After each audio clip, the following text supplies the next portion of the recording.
Hi, this is Shirley Farrington again, your rental relocation pro, and I just did another move out inspection on a property that I had rented, leased. I'm not the owner, I'm not the manager, I was the leasing agent who listed it for lease. And then did a separate move-in inspection when the people moved in, and then just a few days ago I did a move-out inspection when the tenants moved out. And I just wanted to go over a couple of things with you on when you move out. You need to get it clear before you move in what you're supposed to do when you move out. Because miscommunication can cause problems, especially with the phrase normal wear and tear. Like, you received the apartment, when you received the apartment, if you received it and the carpet had just been cleaned and it had fresh paint, no nail holes in the walls, and everything was spotless, and you move in, and then you move out, and you have scuff marks on the walls. Are you responsible to clean those up, to do touch-up paint, or not? If you put nail holes in the walls, is that considered normal wear and tear? Are the scuff marks on the walls from moving in and moving out, or just living, where a couch rubs up against the wall, is that normal wear and tear? What is normal wear and tear? Well, that's the thing you need to get clear with the leasing agent, or if the leasing agent's not in charge of that, with the manager. Now, the leasing agent would, if the leasing agent is working is a property manager also. Possibly, but all of that has to be in a written agreement as to actually what they're going to do for you. But you might have, if the owner-manager is managing it, you need to ask them ahead of time. And if it's not asked or brought up when you move in, and then when you move out, you may get slapped with the owner claiming so much money out of your security deposit to be able to pay for those repairs. And if you have an argument about it, or you don't agree with it, it becomes an argument, and it's not very pleasant to anybody. So try to get those done beforehand. Now, it's in the lease also, so you can read the lease. A lot of tenants will say, well, no one told me. Well, you signed the lease, and when I moved you in, we went over the lease, and you got the lease before you signed it, so you had a chance to read it over.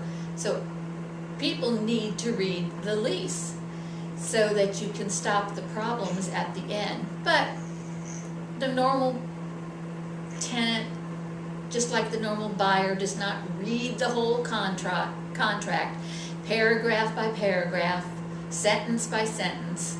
So you want to be clear about it. You can, just say, I'm not going to do those repairs, and I don't want you to take it out of my security deposit. I want all my money back. And if the owner doesn't give you all your money back, you do have choices of what you can do to argue that in court to get it back. But do you want to go through that? You'd have to pay court costs if you lost. And you never know what a judge is going to say or do, because the contract and these situations are like, what does this mean? What is the owner trying to say? What is the manager trying to say? What is expected of the tenant? What does the tenant expect from the landlord? So you want to get all that cleared up.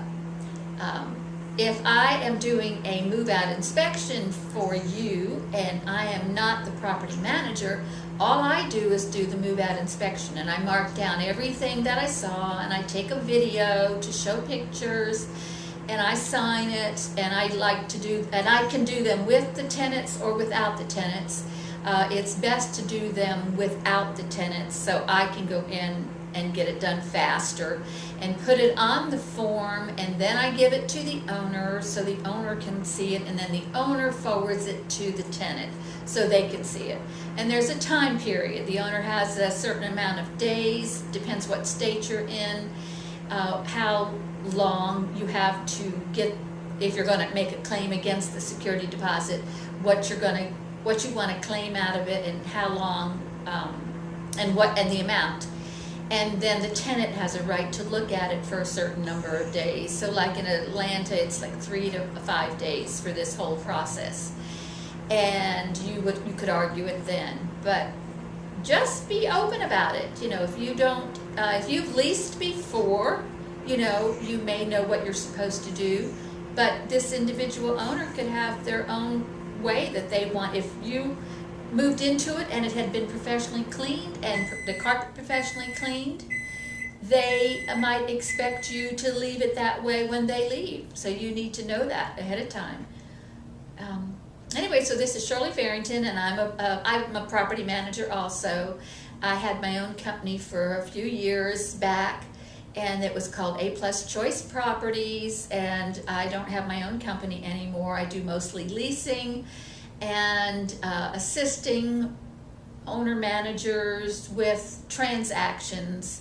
I don't give legal advice, so if you're an owner and you want to make that claim, I cannot tell you how much you can ask for, because that's legal advice. If you need something done with the house, I can say something about the house, that you should paint it, or it needs to be cleaned, or the touch-up paint needs to be done, because that's not legal advice. So I hope this helps. This is Shirley Farrington, and I am a residential real estate agent, and I do leasing and property management consulting now, and that's a different story. But if you have any questions, give me a call. And I'm with Key Real Estate Solutions, 678-294-6548. Hope to hear from you, and stay tuned. I'll be doing some more videos. Thanks.